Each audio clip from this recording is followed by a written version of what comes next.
Hello বন্ধুরা, আজ আমি বানালাম ছানার রসগোল্লা।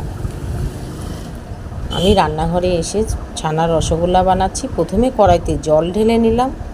জল ঢালার পরে আমি এলাচি ফল দিয়ে দিলাম।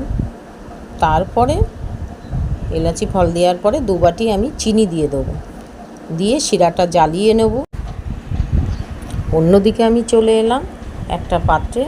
প্লেটের পরে আমি ছানাগুলি ঢেলে নিলাম, নিয়ে এবার আস্তে আস্তে করে ছানাগুলি আমি মাখতে থাকব।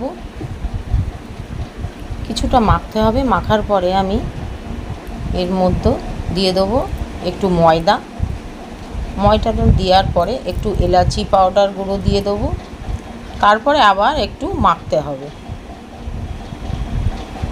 এইভাবে আমি ভালো করে চটকিয়ে মেখে নেব।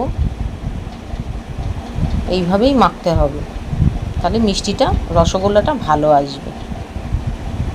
এরপরে একটু খাওয়ার সোডা দিয়ে আবার মাখিয়ে নেব। তারপরে আমি লেচি কাটব। এইভাবে লেচি কাটতে হবে।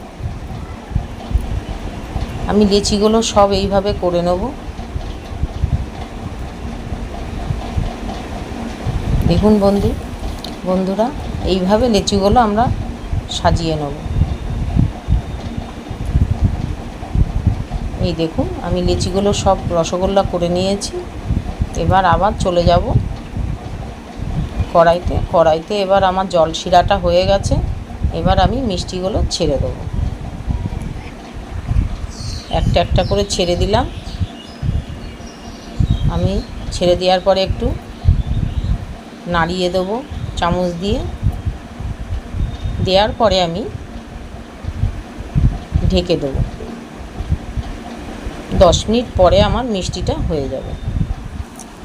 দেখুন আমার মিষ্টিটা কত সুন্দরভাবে আমি করেছি। নরম পন্সের মতন মিষ্টিটা হয়েছে, খুব সুন্দর মিষ্টি হয়েছে। আপনারা বাড়িতেও এইভাবে বন্ধুরা করবেন।